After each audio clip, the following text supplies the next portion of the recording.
만약 여러분들이 자녀에게 달란트를 딱 하나만 줄 수 있다.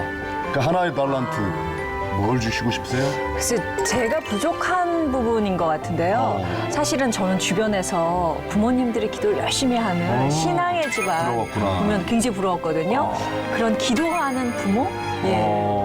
저는 더도 말고 덜도 말고 하나님만 믿고 따라가라. 사람 볼 필요도 없다. 야. 왜냐면 사람한테는 배신도 느끼는데요. 하나님은 나를 끝까지 지켜주시더라고요. 믿음과 기도 거기에 또 하나가 있으면 더 좋겠죠. 열정입니다. 열정 맞아요. 열정이 중요해요. 사실 신앙의 그 위인들을 보면 뭐 특별히 머리가 좋았다거나 뭐 이렇게 똑똑하거나 그러기보다 그 믿음으로 열정까지 있을 때 네. 아 정말 하나님께서 놀랍게 쓰시는 걸 봐요. 우리 목사님 아이고 푸는 열정. 그렇습니다. 그 오늘, 열정의 네. 사람 믿음의 사람을 오늘 소개해 주시죠. 그렇습니다. 오늘 회복의 주인공이요. 끝없는 열정의 소유자 윤영미 아나운서 모십니다. 네.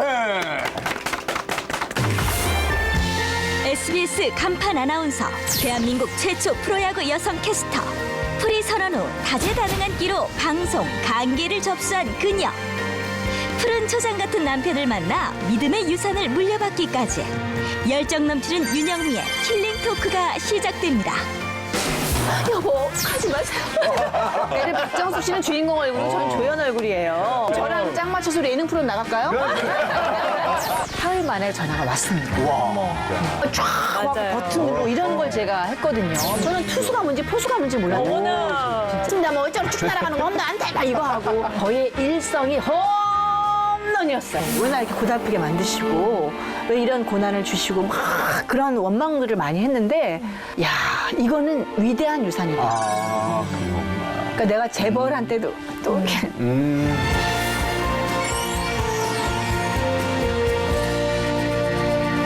반갑습니다. 안녕하세요. 네, 이렇게 또 아나운서를 모시니까 저희가 말이 좀 조심스러워집니다. 근데 전 아나운서지만서도 뵙기에는 개구먼처럼 활기차고 씩씩하세요. 아, 전 아나운서 아니고요. 지금도 아나운서입니다. 네, 한 번 아나운서 영원한 해병대 아나운서도 뭐 한 30년 했으면 영원한 아나운서 아닌가요? 맞아요. 예. 프리랜서 선언한 지 한 얼마 되셨습니까? 2년 조금 넘었습니다. 2년. 좀 예. 하실만 하던 거예요? 아니면 옛날이 그립습니까? 그리고 해봤자 갈 수 없잖아요. 일단.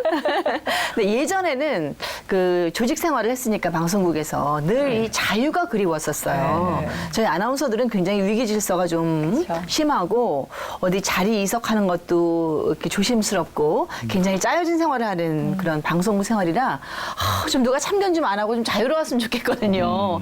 근데 지금 자유의 몸이 됐잖아요. 되고 보니까 이 자유가 아니라 불안이더라고요. 네. 그리고 지금은 또 막 그 직장인들의 어떤 그런 그 뭐 월급쟁이의 또 애환도 있겠지만 또 그들 나름대로 또 재미도 있잖아요. 다 몰려나 점심시간에 된장찌개도 먹고 저녁에 뭐 상사 흉보면서 맥주도 한 잔 마시고 예를 들면 그런 걸 보면서 참 그때가 너무너무 그리운 거예요. 그렇죠. 근데 지금은 그 안정이 그립지만 그 안정이 그 당시엔 또 권태였더라고요. 이게 어떻게 보느냐의 그 시각에 따라서 이게 참 달라지지 않나 하는 생각을 요새 하게 돼요. 제가 SBS 막 들어갔을 때 거기서 이제 딱 자리 잡고 계신 아나운서 선배셨어요. 그래서 사실은 프리랜서로는 저는 선배죠. 선배인데 이제 후배처럼 제가 이것저것 말씀드려요. 이런 생각을 하지만 네. 정말로 이제 30년이라고 말씀하실 만큼 거의, 네. 마이크를 잡으신 지는 정말 오래되셨죠. 아나운서 생활만 그렇죠. 그러니까 방송국 생활만 25년 정도 했고요. 네. 그리고 이제 마이크를 학교에서 잡은 또. 것은 한 42년. 42년. 네. 왜냐하면 뭐 그러면 초등학교 3학년 때 잡았어요? 초등학교 3학년 때 잡았는데. 언제부터? 제가 좀 연식이 오래된 사람입니다. 아니, 보기에는 어려 보이시는데 뭐 생각 저하고 몇 살 차이 안 납니다. 연배가 좀 있으세요. 그래요? 네, 10살 때부터 이제 강원도 홍천 초등학교를 나왔는데 그래서 학교 방송 아나운서를 시작을 했죠. 네. 그래서 아나운서의 길을 그때 딱 제가 정하게 됐고 지금까지 이렇게 오게 된 셈이죠. 정부적 그 자질이 있었군요. 어릴 때부터 소질을 인정받고 마이크를 받았다 이 말이죠. 글쎄 뭐 소질은 뭐 그다지인 것 같은데 하고 싶어 했죠 제가. 본인이? 꿈이었죠. 꿈이요. 예, 첫 번째 우리 회복의 연관 검색어가 네. 꿈입니다. 아주 끼와 재주가 어렸을 때부터 많으셨어요? 그랬던 것 같아요. 왜냐하면 이렇게 제가 영화 배우의 꿈도 있었습니다. 그 전에. 네. 아, 욕심도 많으셔. 근데 제 얼굴이 이게 주인공 얼굴이 아니더라고요. 알고 보니까. 왜요? 아니면 영화 배우 하면 약간 주인공 얼굴이고 조연 얼굴이 있잖아요. 예를 박정수 씨는 주인공 얼굴이고 저는 조연 얼굴이에요. 여유 있으세요. 그때 엄마가 이게 시골에는 오락거리가 옛날에 극장 구경, 영화도 아니고 극장 구경 간다 맞아, 했잖아요. 극장 간다 극장 아니면 그러죠. 서커스 이런 거밖에 없었어요. 이렇게 저희 엄마가 저를 손을 잡고 이제 극장 구경을 다녔는데 그때 당시 문희, 남정임, 신석일, 뭐 신영균 뭐 이런 씨, 분들. 뭐 이런 미워더 다시 한번 아마 잘 모르실 거예요 이쪽은. 제가 목사님이 좀 아시고. 예. 엄청 울었습니다, 미워더 그렇죠. 다시 한번. 근데 그런 영화를 보면 다른 사람들은 뭐 재밌다 이렇게 빠져드는데 저는 그 역할 속에 제가 들어가면서 오. 그 연기를 해보게 되는 거예요. 누구를 하셨어요? 누구를? 주 주인공이었죠. 문희, 뭐 윤정이 이런 집에 와서는 뭐 여보 하지 마세요. 저를 떠나면 이런 거를 이렇게 연습을 하고 막 선글라스도 끼고 엄마 잠옷도 입고 막 동네 애들 불러서 애들 막 역할 시키고 난 주인공하고 좀 이랬거든요. 그렇지 않으면 또 초등학교 그 1, 2학년 때 선생님들 난로가에 청소 시간 끝나면 쫙 모아놓고 리사이트를 하는 거예요. 어머나. 또 남진, 나훈아, 문주란, 하춘아 아시죠? 네. 다 흉내를 냈어요? 그쵸. 김추자, 거짓말이야, 거짓말이야. 뭐 남진의 저 푸른 초원이에 막 이런 거 하면서 선생님들 앞에서 혼자, 그러니까 원맨쇼를 하는 거예요. 리사이트를. 사회 보고, 뭐. 세상에. 그 시절 제가 흉내 냈던 사람 두 사람 있어요. 누구요? 김일, 박지원. 레슬링. 네, 프로레슬링. 이마가 넓으셔서 잘하실 것 같아요. 이마 많이 나왔잖아요. 그리고 또 하나, 트위스트 김. 알죠. 알죠. 내가 별명이 어릴 때 트위스트 최였어요. 뭐 좋은 거는 다 갖다 붙이세요, 목사님. 이제 그럼 저랑 짝 맞춰서 예능 프로 나갈까요? 근데 제가 깜짝 놀란 게요. 근데 제가 얼마 전에 한 라디오스타인가 프로 나온 거. MBC 프로그램. 야, 저분 적기를 어떻게 억누르고 아나운서를 했나라는 할 정도로 그게 정말 42년 전부터 있던 끼인 거죠. 그러니까 아나운서로서는 좀 약간 튀는 아나운서. 그쵸, 맞아요. 욕도 많이 먹었어요. 그래서. 근데 이제 영화 배우의 꿈을 제가 이제 이 얼굴이 안 된다는 걸 좀 알고 나서 이제 아나운서의 꿈을 품기 시작한 거죠. 네. 그 옛날에는 지금같이 이렇게 아나운서들은 뭐 거의 뭐 굉장히 지금 다들 인형이죠, 키 인형. 크고 예쁘고 하지만 그때는 조금 그래도 이제 뭐 목소리나 이런 말씨 이런 데 더 비중을 뒀기 지성을 때문에 좀. 예, 그래서 아나운서가 돼야 되겠다라고 결심을 하게 됐고 한 번도 그 꿈이 바뀌지를 않았어요. 초등학교를 홍천에서 졸업을 하고 이제 서울로 그야말로 유학을 오게 됐죠. 그래서 고등학교까지 졸업하고 대학교 때까지 계속적으로 하나의 꿈을 제가 갖게 된 것이 전 좀 행운아였던 것 같아요. 꿈을 못 찾는 젊은이들이 굉장히 많잖아요. 그죠? 그러니까 저는 참 이게 감사한 일. 그런데 말이죠. 제가 제2의 고향이 청량리 아니겠습니까? 그쵸. 그렇죠. 다 청량리하면 제일 또 체육다운 청량리 그러는데 네. 우리 저 선생님께서 이 꿈을 찾아 청량리역을 찾아갔다. 하나 에피소드였는데 저희 집도 그 근처였습니다. 그래요? 예. 그래서 청량리역에서 늘 지하철을 타고 다니는데 고등학교 때까지 늘 남성만 방송을 하잖아요. 지금은 이제 녹음된 여성의 목소리가 나오더라고요. 네네. 요즘에는. 네. 그 당시는 한 번도 없었어요. 전부 아저씨들이. 그렇죠. 아, 지하철 방송. 예, 영무원들이 뭐 다음은 인천행 열차가 이런 식으로 하는 거예요. 근데 제가 창동여고 3학년 때 대학 입시를 치르고 빵똥모자. 예, 빵똥모자. 하얀색 그 맞아요. 풀먹인 칼라. 아주 이쁘죠. 네. 네. 그랬었어요. 근데 그 궁금하더라고. 왜 여성은 방송을 안 할까? 제가 방송반 아나운서니까 그게 좀 마음에 걸리더라고요. 그래서 바로 역장님을 제가 찾아갔죠. 야, 고등학생이. 네. 근데 저는 그러니까 제 장점이자 단점일 수도 있는데 약간 생각하는 즉시 행동하는 사람이에요. 다른 사람은 생각이 나도 뭐 이게 될까? 아니면 뭐 창피해서 아니면 귀찮아서 용기가 없어서 이래서 못하는 경우 많잖아요. 근데 저는 까짓건 뭐 쪽팔리는 거야 잠시인데. 그렇잖아요. 뭐 아님 말고 이렇게 가서. 단 김에. 아님 말고. 그런 단 김에. 아니 뭐 창피해봤자 평생 창피한 것도 맞아요. 아니고 그렇잖아요. 맞아요. 아나운서도 쪽팔리다는 말을 하는군요. 아니 그럼 뭐 일상 영화 아닌가요? 아니 그래서 그냥 저는 뭐 아님 뭐 거절 당하면 많은 거고 역장님을 찾아갔어요 하루는. 그래서 왜 여자는 방송을 안 합니까? 그랬더니 네. 여기는 위험한 공간이잖아요, 지하철역이. 그래서 여자가 방송하면 재수가 없다는 속설이 있대요. 그래서 안 된다는 거예요. 옛날에 그럴 수 있지, 옛날에는. 어머, 처음 들었어요. 아니 그런 경우가 굉장히 많습니다. 택시 하시는 분도 첫 손님이 여자면 안 태우고 그냥 그렇죠. 예. 어디 가게도 왜 여자 손님이 먼저 들어오면 뭐 그날 재수 뭐 없다 이런 얘기 하듯이. 정말 옛날 얘기예요. 예. 네. 그래서 역장님한테 아니 역장님 지금 시대가 어느 시대인데 그런 말씀을 하십니까? 제가 창덕여고 방송반 아나운서인데 제가 뭐 봉사로 돈 안 받겠습니다. 제가 방송을 한번 해보겠습니다. 했더니 역장님이 뭐 이런 게 다 있나 하고 막 웃더라고요. 근데 얘가 한 이틀 하다가 말 거라고 생각을 하신 거예요. 근데 방학 내내 제가 봉사를 방송을 했죠. 그래서 다음은 인천행 열차가 도착하겠습니다. 한 걸음 물러나 주시기 바랍니다. 이 목소리, 이런 이 방송을 한 목소리. 거예요. 그게 제가. 국내 1호가 될 수도 있겠네요. 그게 비공식적인 대한민국 최초의 지하철역 여자 아나운서. 자료가 있으면 너무 좋겠다. 그러니까 예. 그때 핸드폰이 있으면 막 찍고 막 녹음해놨으니까 아깝다 진짜. 근데 저는 끼가 대단하신 게 보통 이제 아나운서 봤던 학생이면 예를 들어서 뭐 이렇게 뭐 미술관이나 그런 데서 도전할 텐데 남자만 하는 역 그 아나운서실을 찾아갔다는 거 참. 예. 그래서 그 사건이 저한테 좀 자신감을 주게 된 것 같아요.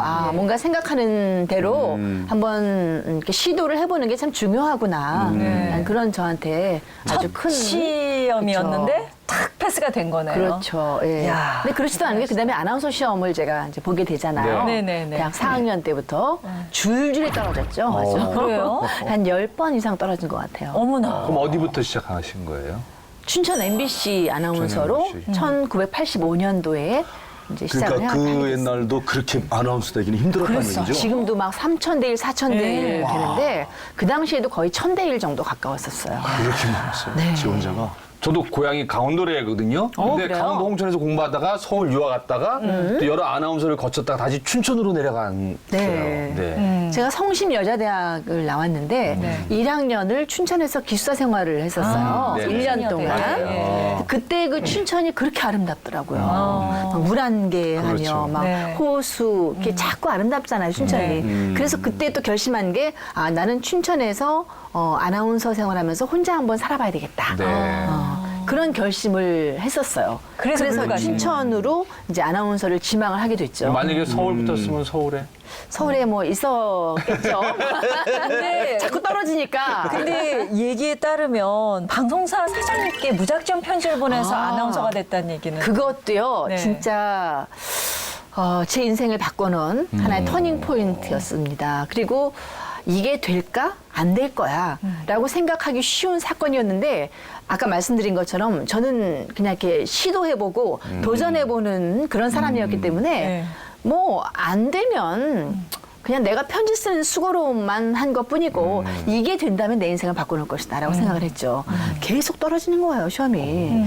그래서, 어떻게 하면 내가 춘천 MBC 아나운서가 될 수 있을까 생각하다가, 고민은 끝에 편지를 쓰기 시작했죠. 그래서 9장의 편지를 썼어요. 와, 길다. 네, 이제 손으로 쭉 네. 써서 그래서 내가 어떤 사람이며 아나운서가 되면 어떤 활동을 할 것이며 춘천 MBC를 왜 가고 싶어 하며 이런 것들을 쭉 썼던 것 같아요. 그래서 쭉 써서 등기를 붙였죠. 집 전화번호를 쫙 써서 붙이고 나서 저도 약간 반신반의했어요. 이게 사장님 성함도 모르니까 그냥 사장님께 해서 보냈거든요. 그러니까 이게 과연 사장님 손에 들어갈까? 글쎄. 또 읽어도 그냥 휴지통 속으로 그냥 뭐 무시할 수도 있다. 이런 생각을 했는데 사흘 만에 전화가 왔습니다. 그러니까 시도가 중요한 거더라고요. 그래서 너무나 감명 깊게 당신의 편지를 읽었다. 2달 후에 시험이 있는데 아나운서 시험이 춘천 쪽에 거주하는 사람만 뽑기로 했는데 윤영미 씨한테만 예외를 두고 기회를 주겠다. 이야. 그게 어디예요? 그래서 시험 보고 제가 아나운서로 첫 걸음을 딛게 됐죠. 근데 그럼 5년 하시다가 이제 SBS로 옮기셔서 욕심이 한이 없더라고. 난 네. 춘천 MBC만 가면 죽어도 좋아 막 이랬거든요. 춘천에서 5년 동안 있다 보니까 약간 또 답답한 거예요. 지역도 좁고. 큰 물로 가자. 그러니까 맨날 뉴스 할 때마다 네 이어서 춘천에서 전해드리겠습니다. 나도 좀 저기 가서 하고 싶은 거예요. 중앙에서. 그렇죠. 네, 네. 그래서 어떻게 하면 서울로 갈 수 있을까. 근데 이미 나이가 30살이었어요. 그때가 예, 그러니까 5년 했으니까. 그 아나운서는 또 이게 공채 아니면 경력 사원을 안 뽑습니다. 잘 안 원래. 뽑죠. 예. 네. 하나도 없어요. 어린 사람만. 그렇죠. 신입사원만 뽑습니다. 그 기회가 없는 거예요. 근데 그때 또 제가 막 기도하기 시작했어요. 약간 날라리 신자였거든요. 네. 그때. 근데 하나님, 도대체 저는 맨날 춘천에서 방송하기 너무 이제 지겨운데 서울로 좀 가게 해주십시오라고 막 계속적으로 이제 기도만 하게 되면 그걸 그냥 매달렸어요, 제가. 그랬는데 SBS가 저 때문에 탄생한 거예요. 왜냐 목표해야 돼. 91년도에 SBS는 신형 방송국이 맞아요. 생긴 거예요. 근데 이게 신입사원 갖고 방송이 안 되는 거잖아요. 그쵸. 그러니까 경력사원을 뽑았는데 제가 이력서를 넣게 되고 일차로 SBS 아나운서로 옮기게 된 저한테는 굉장한 사건이 일어나게 된 거예요. 사실은 지금 춘천에서도 인기를 많이 얻었지만서도 네. 그 당시에 서울 MBC나 KBS에서 또 경영인들이 많이 갔잖아요. 많이 그 지원했죠. 경쟁력을 뚫기가 쉽지가 않았을 글쎄 텐데. 그 저도요. 제가 일척으로 와서 SBS에 문을 여는 방송을 한 사람이에요. 개국 방송. 그야말로 대한민국 국민 여러분 안녕하십니까? 여기는 대한민국 수도 서울 여의도동 31번지 SBS 방송국입니다. 지금부터 103.5MHz SBS 방송을 시작합니다.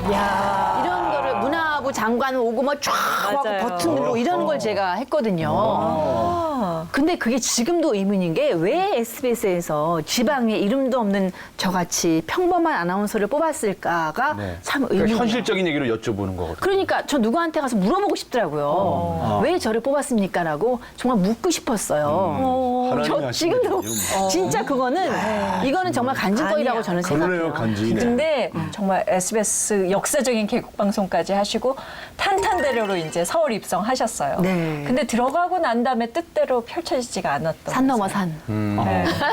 그 얘기 근데 궁금해요. 한 번에 산을 넘은 사람한테 그 다음 산은 또 그게 산이 아니더라고요. 네. 그러니까 SBS 들어왔는데 야 이제는 진짜 내 인생 뭐 완전히 뭐 홈런이다 이런 생각을 했거든요. 그렇지 않은 게 아나운서들이 굉장히 많잖아요. 20-30명 쫙 아나운서실이 있는데 저는 정말 소외된 아나운서 비주류 소위 막 그 3D 업종의 방송만 시키는 거예요. 그 힘든 방송만 다 보내는 그렇죠. 거죠. 주로 교양 프로 아시잖아요. 리포터 얼마나 힘들어요. 그거 새벽부터 막 봉고차 타고 막 그 남쪽 지방 가갖고 배 타고. 네, 배 타고 산 넘고 물 넘고 뭐 맛있는 거 부러워하죠. 부러워할 거 하나도 없어요. 먹으려고 하면 이제 갑시다 뭐 이러고 딴 데 가야 되고 먹을 새가 없죠. 예, 먹을 네. 시간도 없고 정말 고달픈 방송이에요. 누가 방송하는지 알아주지도 않고 막 추울 때 어디 막 그 시청 앞에 나가서 벌벌 떠면서 방송해야 되고 명절 때 뭐 톨게이트를 나가서 네 지금 뭐 수원 쪽으로는 뭐 차가 많이 막히고 뭐 이런 거 맨날 해야 되고 그러니까 아무도 윤영미라는 사람을 알아주지 않는 그런 방송만 굉장히 제가 오래 했었습니다. 근데 아주 새파란 후배들도 그런 방송 하라 그러면 싫어해요. 막 내가 뭐 이런 거 하려고 들어왔나요? 막 이러고 안 하려고 그러고 이러는 거예요. 막 주로 막 스포트라이트를 받는 앵커, 뭐 MC 이런 거를 하려고 그러지 그렇게 막 리포터 역할 이런 거를 그렇게 하려고 하지 않았거든요. 근데 저는 그게 힘들어도 왜냐면 너무 어렵게 아나운서가 됐고 너무나 어렸을 때 소망하던 거였기 때문에 요만한 거 하나 하더라도 그게 즐거운 거예요, 진짜. 감사하고. 아침에 TV 탁 켜면 뭐 시청자 여러분 안녕하십니까. 3월 22일 방송 시작합니다. 잠시 후에는 모닝 아이들을 보내드리겠고 8시에는 뉴스를 시청하시겠습니다. 뭐 이런 거를 하더라도 제가 마음에 들 때까지 하는 거야. PD가 됐다고 이제 아니야 제가 들어봐야 돼요. 제가 오케이 할 때까지 하는 거예요. 이제 그렇게 막 신나게 하고 지독하게 하니까 어느새 이렇게 어떤 이미지 메이킹이라는 게 윤영미 아나운서는 참 뭘 해도 안심하고 맡길 수 있는 사람. 이제 지독한 사람. 참 요만한 거 해도 신나게 하는 사람. 이렇게 이미지 메이킹이 되더라고요. 맞아요. 그러다 보니까 작은 거에 충실하니까 약간 큰 게 오고 그다음에 더 큰 게 오고 이렇게 계단식으로 발전이라는 게 오더라고요. 처음부터 큰 게 주어지는 사람은 안 잘 모르죠. 근데 또 제가 또 기억하는 거는 뭐냐면요. 저분이 언제 어디서 있다가 나왔지 할 정도로 그 이렇게 설이나 추석 특집 같은 거 할 때 이렇게 빵 나와서 터뜨렸던 거. 굉장히 오래된 얘기인데. 네네. 그러니까 오래전에. 예. SBS에서 이렇게 아나운서들도 예능 프로그램 한번 투입해보자. 네. 그전에 아나운서를 예능 잘 안 했거든요. 맞아요. 이런 프로젝트가 있었는데 명절 때 이제 아나운서 그룹과 잘 나가는 연예인 그룹하고 이렇게 패러디 이런 뭐 배틀 그런 걸 하는 프로가 있었어요. 근데 이제 하고 싶은 사람 손 들으래요. 근데 40 넘은 사람은 저 하나예요. 20, 30대 네? 젊은 아나운서들이 하겠다 그러고 또 다 혼자서 솔로를 하겠다는 거예요. 자기 혼자 빛나야 되니까. 네. 저도 솔로 하겠다 그랬죠. 네. 근데 제일 잘하는 걸 해보래요. 그래서 뭐 할까 하다가 여기서 그냥 이렇게 발라드 이런 거 부르면 안 될 것 같아요. 네. 센 거 하자. 어. 신신의 세상을 요지경을 한 거예요. 아나운서가. 네, 그때 그 자리에서 막 PD가 쓰러지고 난리가 나고 너무 재밌다고 이거 하라고. 근데 남들은 그냥 기억나요. 작가들이 주는 테이프를 보고 연습을 했어요. 근데 저는 남들과 똑같이 해서 결코 성공할 수 없다고 생각합니다.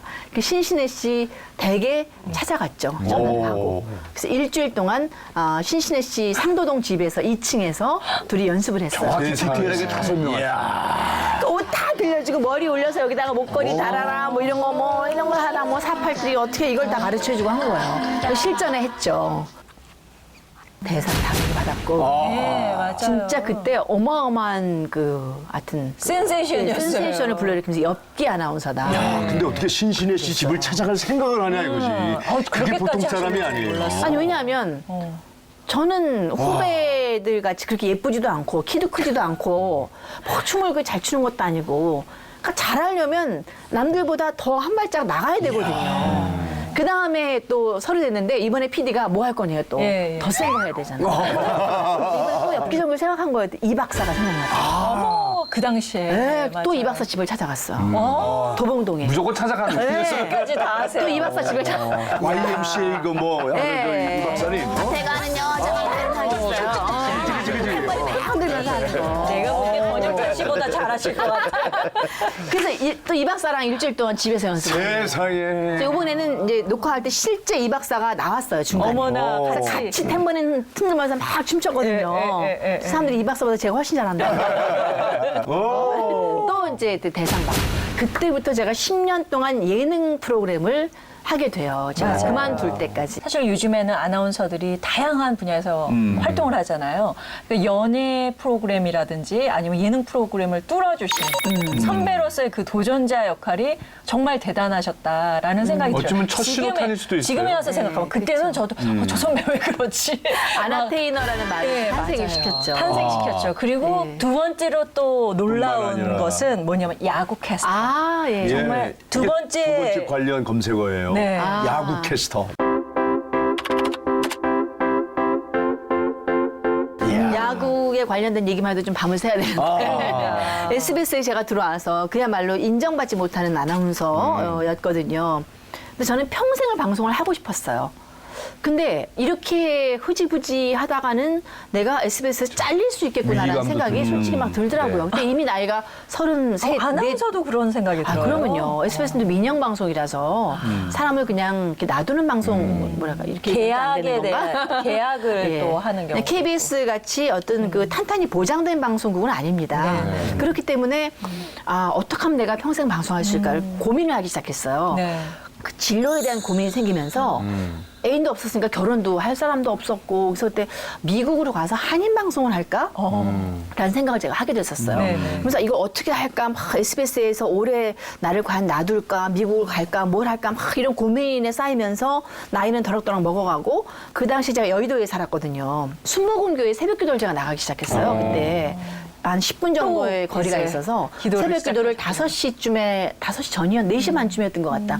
4시 반쯤 나가 새벽 기도를 하고 아침 6시 라디오 뉴스를 제가 했었어요. 종합 뉴스를. 새벽 기도를 하다가 시간 되면 또 회사 가서 라디오 뉴스를 하고 그렇게 40일 작전 기도를 제가 했었어요. 40일 작전 기도를 했는데 아무 소식이 없더라고요. 하나님이 응답을 줄 줄 알았는데 아무 소식이 없어요. 그래서 어떻게 된 건가 하는데 마침 프로야구 그 중계하는 데 가서 리포터를 하려는 거예요. 그러니까 중계가 아니라 네네. 왜 관중 인터뷰 있잖아요. 그쵸, 그쵸. 아니 감독 현장 인터뷰 이런 거 현장 뭐 가서 인터뷰하는 거 생전 처음으로 야구장을 제가 나가본 거예요. 생전 처음으로. 그래서 인터뷰를 이렇게 막 하고 있다 보니까 갑자기 어느 순간 중계석에 있는 그 야구 캐스터가 근사하게 보이는 거예요. 그럼 내가 한번 중계를 해볼까? 이런 생각이 드는 거예요. 근데 나중에 알았는데 그게 하나님이 주신 소망이더라고요. 중계를 해볼까? 근데 여자가 한 번도 해본 적이 없는 일이에요. 그럼 내가 한번 해보자. 예. 라는 생각이 들기 시작해서 아무한테 아무한테도 얘기하지 않고 방송국에도 얘기하지 않고 그날부터 제가 야구 공부를 하기 시작했어요. 스포츠 신문을 딱 가져다가 스포츠면을 야구면을 딱 보는데 읽을 수가 없는 거예요. 왜냐면 저는 야구를 진짜 저처럼 모르는 사람이 없을 정도로 몰랐어요. 우리가 그걸로 여자들이 알아요. 패션 얘기할 때 아우 뭐야라고 하는 거랑 똑같은 저는 얘기죠. 투수가 뭔지 포수가 뭔지 몰랐던 거예요. 어머나, 진짜 세상에. 너무 몰랐던 거예요. 네. 그래서 단어장을 만들었어요. 신문을 읽을 수가 없어갖고 그래서 투수 공 던지는 사람, 포수 공 받는 사람 어머. 이렇게 쓰고 만화로 된 야구 규칙집을 진짜 너덜너덜해질 정도로 공부를 했습니다. 1년 동안 제가 아마 고시를 봤으면 아마 고시 3개 다 합격했을 거야. 그렇게 열심히 공부를 한 거예요. 그래서 이 규칙을 정한 게 야구장에 매일 나갈 것, 야구 관련된 신문과 책만 볼 것, 야구 관련 테이프만 볼 것. 이렇게 제가 원칙을 세워서 1년 동안 그 원칙을 세우면서 살이 9kg가 정확하게 빠졌어요. 너무 새벽에 가서 새벽기도 하고 네. 회사 나와서 방송하고 오후에 퇴근해서 잠실 야구장에 나갔다가 집에 들어오면 11시예요. 그때부터 밤 1시까지 테이블 틀어놓고 또 흉내내고 연습하는 거예요. 차에서 운전하면서 홈런 쳤습니다. 뭐 어쩌고 쭉 날아가는 거 홈런 안돼 막 이거 하고 집에 오면 또 테이프 틀어놓고 또 이불 뒤집어 쓰고 연습하고 그렇게 연습을 1년 동안 연습을 했어요. 근데 주변 사람들이 이제 하도 회사에서 야구 관련 책을 읽고 테이프를 듣고 막 이렇게 연습을 하니까 차츰차츰 알게 됐어요. 근데 야유를 많이 퍼붓더라고요. 선배들이 네가 그렇게 해봤자 SBS가 민영 방송인데 여자를 야구 중계 시켜줄 것 같아? 절대 너 뭐 수고하지 마라. 당시에 또 야구하면 인기 있는 스포츠인데. 그럼요. 막 저한테 그런 얘기를 막 하더라고요. 근데 참 하나님이 사람을 통해서 역사하시는 경우가 참 많잖아요. 이기진 아나운서께서 팀장이셨는데 그 다음에 1년이 지났는데 저를 부르더니 10만 원짜리 수표를 주시면서 시범 경기 가서 녹음을 해갖고 그래요. 대전구장에 가서. 그래서 이만한 녹음기를 들고 오리털 파카를 입고 마이크를 이만한 걸 들고 대전구장에 기차 타고 갔어요. 근데 내하에 사람이 좀 남자들 좀 있어요. 시범 경기라서 이렇게 사람 별로 없지만 또 이제 내야에 앉으려니까 쪽팔리더라고요. 이게 잘하지도 못하는데 녹음을 하려니까. 그래서 외야에 혼자 딱 가서 앉아갖고 녹음을 시작했죠. 네, 타석에는 지금 양준 선수 왼쪽 타석에서 자 원볼에서 2구 맞겠습니다. 2구는 바깥쪽 볼. 네, 원에서 자 3구는 네, 쳤습니다. 뭐 이렇게 막 혼자 녹음을 막 한 거예요. 근데 죄송합니다. 자꾸 웃음이 나왔어. 경기가 막 꼬이고 그러니까 갑자기 입이 못 쫓아가는 거야. 내 쫓아 이러는 거야. 나 뭐 이게 막 도대체 어떻게 돌아가는지 모르겠네. 그러니까 막 이게 막 뒤죽박죽 녹음이 엉망진창 개판이 된 거예요. 그러니까 또 사람들이 와서 막 저를 쳐다보고 저 미친 여자 누군가 캐스터 같진 않고. 미친 아니야? 막 이러면서 혼자 와서 막 떠드니까 창피해는 죽겠지. 그래서 그거를 들으면서 대전구장에서 제가 서울역까지 한 2시간 정도 걸렸던 것 같아요. 오는데 정말 제가 9살 때 아버지가 돌아가신 이후로 처음으로 많이 울었어요. 야, 1년 동안 내가 이렇게 수고하면서 했는데 겨우 이걸 어떻게 내가 국장님 갖다 드려. 너무너무 울고 서울역에서 바로 제가 온누리교육 그때 다녔는데 바로 온누리교육 갔어요. 가서 진짜 그 강대상 위에 신발 벗고 올라가서 그렇게 막 기도를 한 거예요. 도대체 하나님 이거 맞냐고. 이게 맞냐? 왜냐면 1년 동안 계속 물으면서 갔거든요. 하나님 야구 중계에 대한 소망을 나한테 주셨는데 이게 맞는 길이냐고. 내가 보기엔 이건 진짜 너무 아닌 것 같다. 난 너무 못하고 너무 한심하다. 도대체 1년 동안 내가 이게 수고롭게 한 게 이게 다냐. 막 그렇게 제가 울면서 기도를 하게 된 거예요. 그리고 테이블 그 다음날 이계진 국장님을 보여드렸죠. 그랬더니 그래도 가능성은 있다. 이렇게 판정이 나면서 제가 1994년도 4월 7일 날 광주에 가서 해태와 한화의 경기를 첫 중계 방송을 했습니다. 그래서 4, 5, 6 이닝을 중계했는데 참 그게 드라마틱한 게 다른 방송 가서는 이게 뭐 하나님 은혜라고 이렇게 얘기는 해도 잘리더라고요, 편집에서. 여기는 안 잘리겠죠? 잘리죠. 네, 여기는 안 잘립니다. 너무 긴장을 해갖고 밥이 안 넘어가고요. 화장을 못했어요, 제가. 손이 떨려갖고. 너무너무 제가 첫 데뷔를 한다는 게. 그게 왜냐면 대한민국 최초 여자 프로야구 캐스터가 탄생한다. 그리고 막 새로운 온 역사를 언론에서, 쓰시는 거예요. 네, 온 언론에서 막 쫓아오고 그때 막 새마을 모자 같은 거 야구 모자를 썼는데 얼마나 촌스러운지. 생전 처음으로 막 이상한 잠바가 야구 잠바 입고 막 이러고. 그래서 제가 우리 목사님한테 전화를 할까까지 생각했었어요. 기도를 받고 싶어갖고. 너무 떨려갖고. 예. 근데 앉자마자 한화의 강석천 선수가 홈런을 쳤어요. 그래서 저의 일성이 홈런이었어요. 앉자마자. 이게 우연일까요? 저는 아니라고 생각했어요. 사인을 주신 거죠. 그러니까 이게 위로가 딱 되는 거예요. 너 수고했다. 와, 진짜 이거는. 근데 눈물이 막 나는 거예요. 그런데 지금도 그때 생각하시면서. 근데 그런 저는 너무 막 마음이 좀 짠하고 아프다고 할까요? 뭐 때문에 그러냐면은 사실은 우리 연예인이든 아나운서든 간에 그러니까 본인도 얼마나 급했으면 1년 동안 본인이 야구장 다니고 혼자서. 연습하고 이불 안에서 또 저분이 얼마나 힘들었을까라고 하니까 그거를 기도로 이겨내시고 또 너무 힘들었다는 게 느껴져요. 그렇죠. 예. 저는 뭐 절박할 때 매달릴 때가 뭐가 있어요. 기도밖에 그 아무한테도 얘기를 해봤자 그걸 알아줄 사람도 없고. 근데 그래서 기도할 수밖에 없었죠. 기도 잘하신 게 정말 스포츠 일면에 대문짝만하게 나오고 그거 기억하는 사람 별로 없을 거예요. 저 스크랩을 해놨는데 네. 진짜 앨범으로 4권이에요 지금. 그 스크랩이.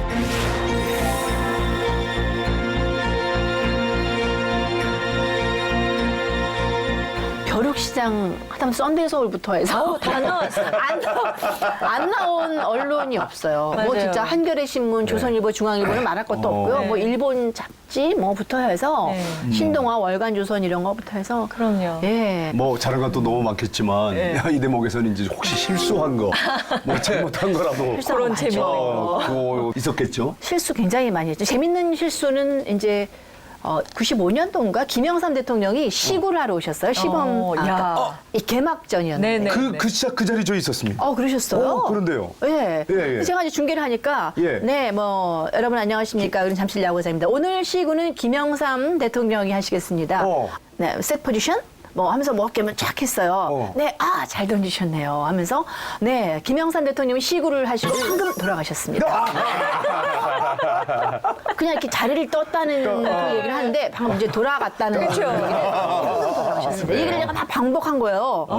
근데 하다 보니까 김동혁 감독이 격으로 찌르는 거예요. 약간. 조금 분위기 좀 싸했나 봐요. 그러니까 이게 라디오만 듣는 분은 시구하고 심장마비로 돌아가셨다는 얘기인지 뭔지. 그래서 그날 국정원에 불러갈 줄 알았는데 안 불러가지고. 네, 선수들을 많이 보고 막 감독들도 보고 그러시다 보면 친하게 지내는 감독이나 선수도 많으시겠어요. 예, 다 많죠. 뭐 네. LG 선수라고 특히 유지현 선수, 김재현 선수, 서영빈 선수랑도 네. 친하게 지냈고 네. 또 양준혁 선수하고는 지금도 이렇게 남매같이 아주 그래요? 친하게. 근데 양준혁 선수가 요즘에는 또 예능 늦둥이로 그렇죠. 엄청 또 열심히 활동하고 있잖아요. 그렇죠. 근데 혹시 그렇구나. 그때 스캔들 같은 건 안 나셨어요? 스캔들 있었죠. 스캔들도 아니 왜냐면 있었어요? 이렇게 아나운서랑 저기 스포츠 선수랑 7살 차이예요, 나이가. 네. 이제 양준혁 누구랑? 선수랑. 예. 7살 차이에서 저는 진짜 누나를 생각을 하고 그쵸. 그때 한 번은 소개팅을 주선했는데 시간이 좀 촉박한 거예요. 제가 김포공항으로 마중을 나갔어요. 차를 네. 몰고. 네. 그래서 공항 이제 딱 나오는 데서 기다렸거든요. 근데 감독 코칭들하고 다 같이 나오는 거예요. 어머나. 근데 그분들이 딱 보더니 애인이죠. 이상하게 봤나 봐요. 나는 너무 떳떳하게 누나이기 때문에 준혁아 뭐 이렇게 와서 제 차를 태우고 갔거든요. 예. 아무리 7살 차이여도 저건 좀 이상하다 이렇게 생각을 한 그쵸. 거예요. 뒷조사를 했어요. 네. 그 야구 선수 양준혁을 우리 VCR로 한번 좀 보고 예, 여기 나오신다니까. 그래요? 네. 뭐 아나운서면은 좀 뭐 이쁜 척하고 그러잖아요. 그런 게 없었고 되게 털털한 그냥 형 같은 느낌. 처음으로 이제 이 누나가 이제 여성 야구 캐스터가 됐습니다. 그는 이제 영미 누나가. 그러면서 이제 야구를 잘 좀 몰랐었기 때문에 좀 저한테 좀 많이 질문도 많이 하고 깜짝 야구도 놀랐네. 좀 많이 가르쳐주고 이제 그러다가 좀 더 친해진 것 같아요. 누나다 보니까 좀 뭐 이렇게 전화도 자주 해주고 남편처럼 뭐 거의 지내다시피 했기 때문에 워낙 친하게 지내고 그러니까 뭐 좀 오해 아닌 오해를 하더라고요. 그게 뭐 사귀는 거 아니냐. 뭐 저는 연상은 그런 사람이잖아요. 네, 많이 힘들고 뭐 그렇겠지만은 또 지금 잘 해 나가고 계시고 또 아들 또 둘이 또 열심히 잘 키우고 열심히 사는 모습 너무 참 보기 좋고요. 예, 뭐 다 힘드니까 더 힘내시고 예, 지금보다 하여튼 더 나은 삶을 살 수 있도록 했으면 좋겠습니다. 예, 그리고 닭은 원래 누나가 사는 겁니다. 동생 보고 사러 가나 봐요? 돈 내라 그러지 마시고요. 네, 돈 많이 벌어가지고 동생들 좀 맛있는 거 좀 사주시고 재벌인 그랬으면 참 소리. 좋겠습니다. 네. 야. 네, 정말 진국인 네. 친구예요. 귀엽네요, 그죠? 예. 누나 하니까. 네, 네. 아니, 굉장히 좋은 일 많이 해요. 네. 2군 선수들, 돈 잘 못 버는 선수들한테 이렇게 뭐 장학금도 주고 뒷바라지 많이 하고 뭐 밥 사주고 굉장히 따뜻한 그런 친구예요.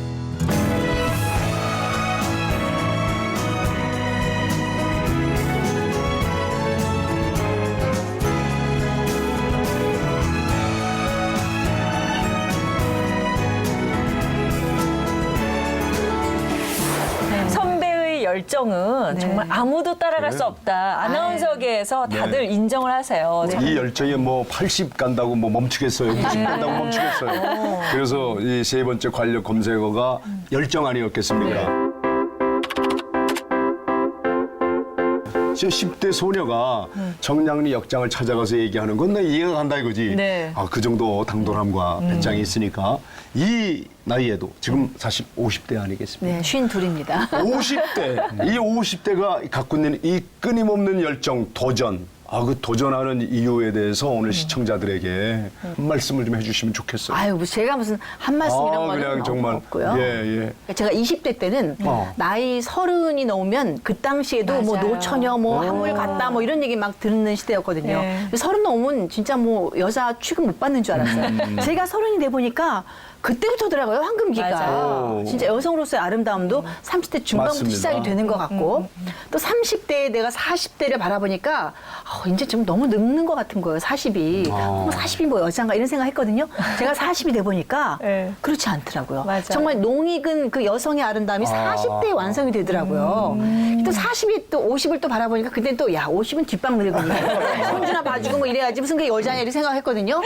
제가 50이 넘었잖아요. 너무 여자예요. 맞아요. 너무 여자. 아직까지. 근데 따뜻하고. 50대가 되니까 약간 신체적인 노화는 좀 오더라고요. 이렇게 눈도 좀 안 보이고 뭐 흰머리도 생기고 이런 거는 생기는데 그래도 마음은 언제나 청춘이 이게 질리더라고요. 저희 엄마가 친정엄마가 80인데 아직도 여자더라고요. 여성성. 막 핀 꼽으려고 그러고 마스카라도 하려고 그러고 막 스카프 예쁘게 메고 막 그 남자 할아버지들 의식하고 이런 거 보면 이게 여자는 평생 여자고 남자는 평생 남자더라고요. 예. 그래서 50이 되건 60이 되건 70이 되건 그 나이에 여성성이라는 게 있는 거고 그 나이에 얼마든지 저는 정말 섹시하고 매혹적인 여성이 될 수 있다고 생각합니다. 그래서 우리가 왜 60, 70대인데 머리 희끗희끗하고 막 이런 그 시크하게 옷 입은 이런 여성들 보면 참 멋있지 않아요? 네. 이렇게 윤영미 아나운서가 이렇게 튼튼하게 사회 활동을 하는데 가정에서 남편께서 정말 굉장한 조력자가 아닐까. 그래서 이번에 회복의 연관 검색어로 저희가 믿음의 가정을 꼽았습니다. 네. 이제 신앙 얘기하는 거예요? 네. 근데 보세요. 학창 시절에 미션 스쿨 다니시고 네, 또 한센 여중이라고. 그리고 선교 단체에서 활동도 많이 하시고 CCC에 LBS라는 그 방송국이 있었어요. 네네. CCC 예전에, 내에. 맞아요. 네, 거기서 제가 또 아나운서 했었죠. 그런데 이상하게 스스로는 날라리 신자라고. 네. 왜냐하면 저 예전에는 이렇게 신앙이 깊으신지 몰랐어요. 깊지 않아요. 그렇게 말씀하신다면서요. 왜 그러세요? 스스로 날라리라고 하는 사람들이 진국입니다. 아, 진짜요? 아유. 자기 입으로 진국이라고 하는 사람 저렇게 내가 지금. 믿음의 그 근원이 그러면 부모님으로부터. 예. 초등학교 때부터 교회는 그냥 왔다 갔다 다녔어요. 왜 떡 주고 그러니까 가는 것 같이 그냥 왔다 갔다의 신자였었고 제가 춘천 MBC에 들어가서 SBS로 옮기면서부터 좀 신앙이 생겼던 것 같아요. 진짜 신앙이. 간절하니까 이게 기도가 되게 되고 결혼을 할 때 제가 굉장히 많은 선을 봤었어요. 뭐 좋은 조건의 남자들하고 선을 많이 봤는데 이게 신앙이 없으니까 안 땡기더라고요. 아무리 돈도 많고 뭐 준 재벌이고 이런데 신앙이 없으니까 뭔가 영혼이 통하진 않아서 매력을 못 느껴. 이게 마음이 안 가는 거예요. 제가 이제 막 그 외로움을 타고 결혼 정년기를 놓치고 막 이러면서 혼자 살았는데 정신적으로 우울증 같은 게 왔나 봐요. 야구 중계도 하고 원하는 걸 다 했어요. 그러니까 그때부터 또 막 이게 슬럼프가 오는 거예요. 그 집에 운전하고 막 혼자 살았거든요. 집에 갈 때 그 아무도 없는 그 깜깜한 공간에 딱 들어갔을 때의 그 느낌은 뭔가 이렇게 무덤 속으로 들어가는 것 무섭다. 같고, 예. 어떤데 낮에 제가 조근을 했으니까 낮에 집에 들어가는 경우가 있거든요. 그럼 실컷 낮잠을 자고 밤에 저녁 때 딱 눈을 뜨면 내가 무덤 속에 있는 것 같은 느낌. 깜깜하죠. 나를 위해서 내가 밥을 하기도 싫고, 예. 딱 누구 만나자 그럴 사람도 없고, 그렇죠. 막 뭐 뭘 할 게 없는 거예요 그때. 막 그런 게 굉장히 몇 개월 지속이 되면서 기도를 바꾸기 시작했어요. 그 전엔 제가 하나님 조건도 좋고 신앙도 좋은 사람을 저에게 주세요. 라고 딱 기도했거든요. 근데 너무 그게 이제 그 시일이 지나다 보니까 딱 포기를 하게 되더라고요. 그러면서 하나님 조건은 안 볼 테니까 신앙 좋은 사람을 저에게 주세요. 그러다가 저희 남편이 그때 그 두란노 서원에 그냥 직원이었었습니다. 서점. 근데 어떻게 예. 그건 거의 그냥 조건으로 보자면 봉사직인데. 그렇죠. 조건으로 보자면 제가 만났던 사람들보다는 형편없잖아요. 네. 근데 그럼에도 불구하고 남편을 보는 순간에 이렇게 뭔가 이렇게 서광이 비친다 그럴까? 이렇게 딱 뭔가 이렇게 집중이 되더라고요. 제 남편이 인상이 좀 좋아요. 뭐 그래서 그랬는지. 그래서 그냥 마음이 너무 편안한 거예요. 그 누구에게도 느낄 수 없었던 푸른 초장 같은 느낌. 막 제가 막 뒹굴어도 좋을 것 같은. 그러면서 결혼을 결심하게 됐죠. 6개월 동안 연애를 하고. 근데 사실 살면서 그 비교의 마귀가 있잖아요. 그럼요, 이렇게 다. 그러니까 아나운서들이 말씀하신 것처럼 굉장히 좋은 조건의 남자들한테 시집을 많이 가요. 뭐 강남의 아파트, 뭐 명품 핸드백에 뭐 캐럿에 받고 이제 이런 일부가 예. 그런 걸 볼 때 막 비교하게 되는 거예요. 도대체 나는 왜 내가 그런 사람한테 시가하고 내가 생활비를 벌어야 되고 내가 왜 가짜를 사러 다녀야 되고 저는 광장시장 가서 천 끊어갖고 명품 옷 똑같이 맞춰 입고 막 이러고 다녔거든요. 그게 현실적인 얘기잖아요. 네. 그 애들 옷도 저는 한 번도 사준 적이 없어요. 백화점 같은 데 가서. 아파트 수거함에, 빈 수거함에 버리는 옷들 깨끗한 거 꺼내다가 애들 빨아서 입히고. 세상에. 제가 그렇게 알뜰하게 이렇게 살아왔거든요. 그랬군요. 어떤 때는 막 그런 게 또 막 이렇게 힘들 때가 있어요. 나도 막 좋은 차 타고 싶고, 어느 좋은 데 순서. 살고 싶고, 막 이러니까. 근데 그럴 때마다, 다른 사람의 삶을 이렇게 조금만 들여다보잖아요. 근데 그렇게 행복하지만은 않더라고요. 돈이 있다고. 그렇죠. 근데 저는 사실 돈만 없었고 행복했거든요. 그렇지. 돈도 또 없는 건 아니었고 남들만큼 이렇게 쌓아놓고 사는 건 아니었다는 얘기였죠. 그런 못 먹고 산건 물질을 보지 않았다라는 말씀입니다. 그러다 보니까 후배들이 어느 날 선배님이 우리 아나운서실에서 제일 시집을 잘 간 것 같아요. 이런 얘기를 하더라고요. 맞아요. 왜냐하면 저희 남편이 정말 인품이 훌륭한 사람이에요. 아니, 요리도 잘하시고 아이들도 그렇게 케어를 잘하시더라고요. 예, 살면서 예. 참 일관된 사람이다라는 걸 참 많이 느껴요. 일관돼. 그러니까 뭐 저한테 짜증을 부린 적도 없고 노한 적도 없고 참 정말 이제 따뜻하고 그만합시다. 이런. 또 이제 지금부터 돈 내고 해야 됩니다. 그때까지 그냥 들리는 이야기야. 몇시 아버님께서 네. 큰 유산을 남겨두고 가셨다고. 그래요? 어? 네. 뭐 아주 장안의 소문이 자자해요. 구체적으로 어떤 큰 유산이죠. 유산인지. 네. 저희 아버님이 예전에 사업을 하시다가 망했어요. 그래서 제가 결혼할 즈음에는 네. 진짜 아무 재산도 없는 그런 어려운. 그 상황이었습니다. 그래서 나의 남편이 고등학교 때 잘 데가 없어갖고 독서실 전전하면서 자고 그랬대요. 사업이 갑자기 망하고 그래서 좋아졌어요. 그 정도로 힘든 상황까지 온 상황이어서 제가 이제 결혼을 했죠. 그래서 뭐 남들하고 비교를 많이 했어요. 남들은 시아버지가 뭐 어디 그룹의 뭐 회장, 뭐 사장, 뭐 막 시아버지 그 영향력이 대단하잖아요. 뭐 이런 걸 보면서 참 우리 시아버지는 참 인자하세요. 참 애기같이 순진하시고 맑은 영혼을 가지신 분이거든요. 그런데도 저는 시아버지를 제가 참 이렇게 뭐라 그럴까요? 제가 이렇게 섬기지 못했어요. 네. 왜냐면 자꾸 비교가 되니까 우리 시아버지는 맨날 저러고 그냥 반찬 투정만 하고 저럴까 막 이런 생각을 하고 이랬던 거예요. 그 시아버지는 제가 참 못했습니다. 네. 정말 못된 며느리였는데 어느 날 갑자기 온누리교회에서 무슨 집회를 했었어요. 근데 집회를 하는데 참 좋은 분이 와서 이제 그날 설교를 하시기 때문에 제가 아이들 초등학교 고학년쯤 됐던 것 같아요. 다 한번 가자. 그 제가 몇 시간 일찍 가갖고 앞에 자리를 쫙 잡아놨어요. 8자리를 쫙 잡아놓고 이제 맨 앞에 앉아서 그 집회에 참석을 했죠. 근데 기도하고 막 통성 기도하는데 제가 이렇게 눈을 잠깐 떠갖고 이렇게 우연히 보게 됐는데 시아버지가 이렇게 손 들고 찬양하시는 거예요. 시어머니도 막 이렇게 찬양하시고 기도하시고 네. 저희 그 조그만 아들 둘 연년생 아들이 막 이렇게 손 들면서 막 기도하는 거예요. 그 모습을 딱 보는 순간 야 이거는 위대한 유산이다. 그거구나. 그러니까 내가 재벌한 때도 또 이렇게 정말 얼마나 가슴이 커요. 뭉클합니다. 그러죠. 그런 유산이 어디 이어서 있겠어요? 계속. 지금 시아버님은 돌아가셨어요. 아유 그러셨구나. 저는 진짜 시어머니 기도 덕분에 살아요. 지금도 거의 이틀에 한 번씩 전화드려서 어머니 기도해달라고. 그럼 늘 그냥 힘을 주세요. 그리고 막 전화로 기도해 주시고. 그렇군요. 저희 아이들도 우리는 하나님이 하나의 식구인 거예요. 그래서 뭐 애들끼리 막 게임을 하다가도 막 기도해요. 게임하다가 하나님 이거 뭐 맞추게 해주세요. 막 그런 걸 보면서 야, 이 신앙은 내가 물려준 게 아니라 우리 시아버지로부터 이렇게 비롯된 신앙이어서 제가 정말 결혼을 잘했구나라는 생각이 들더라고요. 사실 어려움도 굉장히 많으셨을 거고 그렇지만 그 순간순간 위기를 너무 현명하게 잘 정말. 극복하셨고 제가 보기엔 지금부터 그냥 탄탄대로 가실 것 같거든요. 이 놀라운 삶 속의 지혜와 용기와 바른 결단력. 아니 이렇게 명랑하신 강하신 우리 선배님이 이렇게 눈물 흘리시니까 아니 저 진짜 안 울려고 그랬어요. 왜냐하면 늘 이렇게 이런 프로그램 나오면 다들 울더라고요. 여기 또 나 울지 회복되는 말아야지. 데니까요.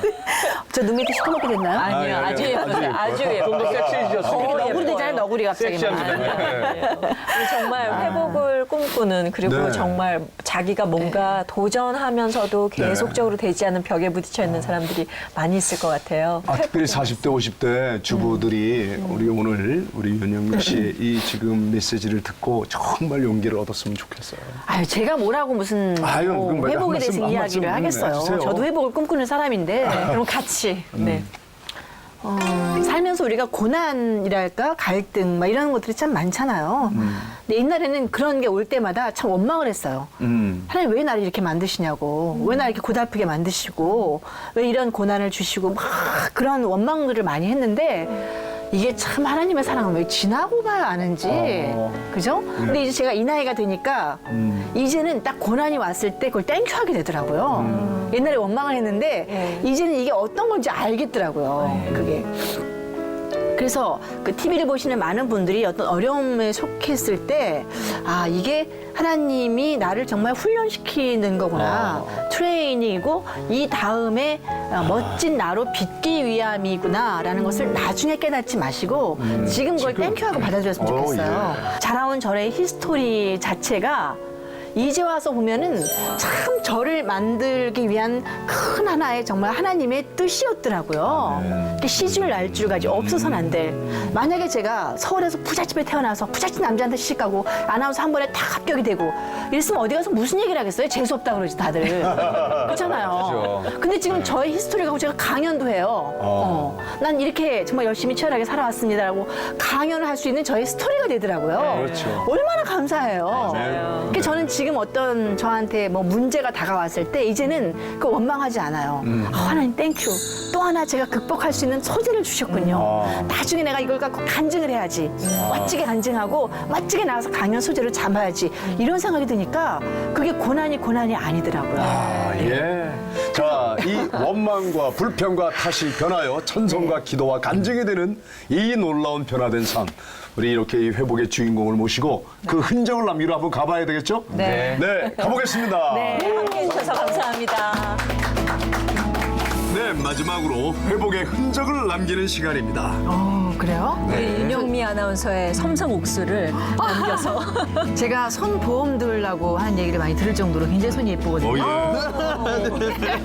그럼 제가 한번 제가 네. 눌러드리겠습니다. 생전 처음으로 이런 거 해보네요. 보통 이런 거 왜 스타들만 하잖아요. 영화 배우들만 한다는. 네. 이야, 아무도 안 사면 제가 살게요. 가끔 또 그렇게 해서 또 이렇게 사가시는 분이 있어요.